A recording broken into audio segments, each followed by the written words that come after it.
आजकल ज्यादातर लोग ओरल हेल्थ को ज्यादा सीरियसली नहीं लेते हैं और कई बार दांतों की सही देखभाल न करने से और दांतों को ठीक से ब्रश न करने की वजह से दांतों में कैविटीज की समस्या हो जाती है।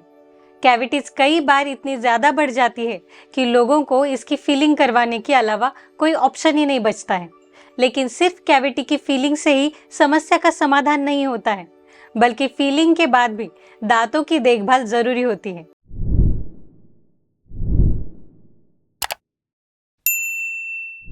नमस्ते व्यूअर्स, मैं डॉक्टर चैताली डेंटल टॉक इस चैनल पर आपका स्वागत करती हूँ।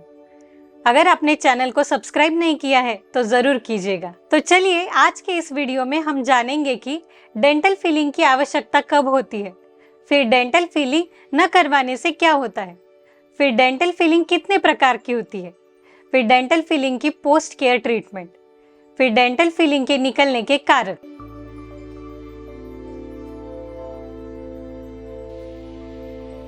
ज्यादातर लोगों का क्वेश्चन रहता है कि डेंटल फिलिंग की जरूरत है या नहीं, ये हमें कैसे पता चलेगा। तो चलिए जानते हैं सबसे पहले डेंटल फिलिंग की आवश्यकता कब होती है।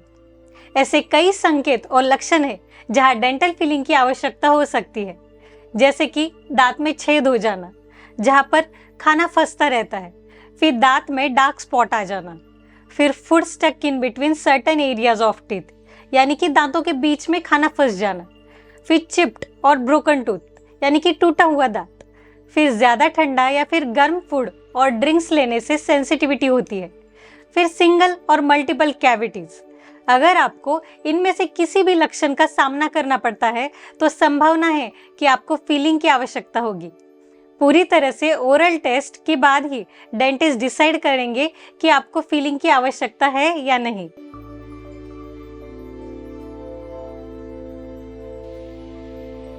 फिर अब हम जानेंगे डेंटल फिलिंग न करवाने से क्या होता है।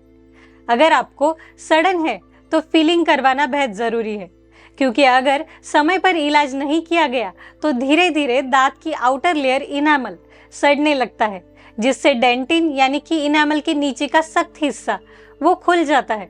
अगर मुंह में बैक्टीरिया डेंटिन के कांटेक्ट में आ जाते हैं तो ओरल इन्फेक्शन होता है और एक बार इन्फेक्शन होने के बाद आप सेंसिटिविटी फील करेंगे और फिर फीलिंग करवाना जरूरी हो जाएगा।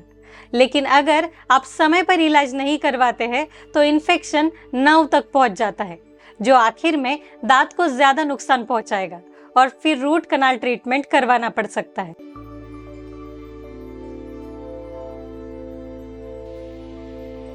फिर अब हम देखेंगे डेंटल फिलिंग कितने प्रकार की होती है। डेंटल फिलिंग कई प्रकार की होती है।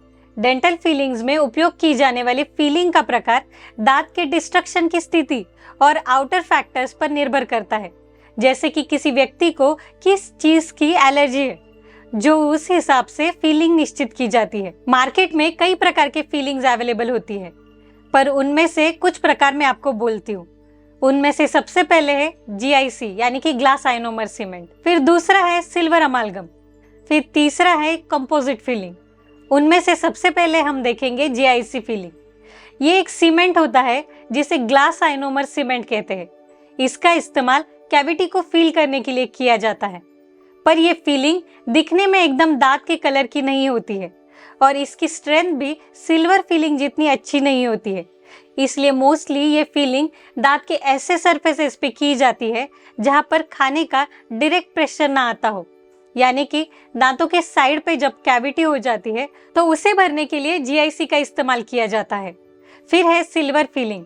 ये काफी लंबे समय से डेंटिस्ट द्वारा सबसे अधिक व्यापक रूप से उपयोग की जाती है और ये मिक्स्ड मेटल से बनी हुई होती है और इसीलिए ये मजबूत और टिकाऊ होती है और दिखने में चांदी की तरह दिखती है, इसलिए इसे चांदी की फिलिंग कहते हैं। पर ये बस चांदी नहीं होती है, ये मेटल एलॉय होते हैं जिनमें चांदी के साथ दूसरे मेटल्स भी मिक्स होते हैं। उसी के साथ इस तरह की फीलिंग में मर्क्यूरी का उपयोग किया जाता है, इसलिए आजकल इस तरह की फीलिंग ज्यादातर डेंटिस्ट प्रेफर नहीं करते हैं, क्योंकि मर्क्यूरी पॉइजनिंग का खतरा बना रहता है। फिर है कंपोजिट फीलिंग। ये आपके दांतों के कलर की होती है। जो लोग नहीं चाहते कि उनकी फीलिंग कोई देखे, उनके लिए ये बेस्ट फीलिंग है। ये दांतों के स्ट्रक्चर के साथ अच्छी तरह से बन जाती है। इसका उपयोग टूटे हुए दांतों के लिए भी किया जाता है। ये आजकल की सबसे एडवांस मटेरियल है जिससे कई तरह के अलग अलग प्रकार के कंपोजिट मिलते हैं। ये दांतों के शेड के अकॉर्डिंग भी मिलते हैं। हालांकि ये गोल्ड और सिल्वर फिलिंग के कंपैरिजन में लंबे समय तक नहीं चलती और समय के साथ खराब भी हो जाती है, पर ये आजकल की सबसे एडवांस फिलिंग है।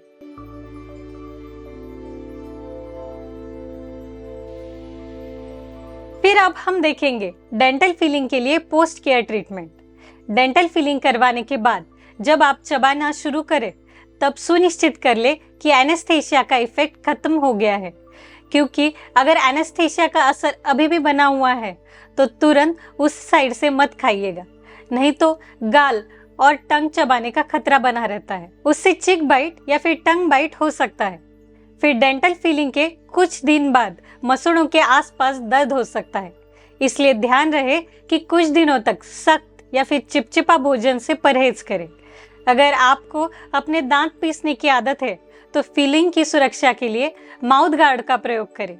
यदि बहुत लंबे समय तक सेंसिटिविटी महसूस करते हैं या यदि दांतों की फिलिंग बाहर आ गई है तो तुरंत अपने डेंटिस्ट को इन्फॉर्म करें। सफाई, ब्रश करना, माउथ वॉश और फ्लॉसिंग जैसी अच्छी ओरल हाइजीन रूटीन बनाए रखें। इससे आपकी फीलिंग ज्यादा देर तक चलेगी। कई लोगों का डेंटल फिलिंग के बाद फीलिंग निकल जाने का प्रॉब्लम रहता है। आइए जानते हैं ऐसा क्यों होता है।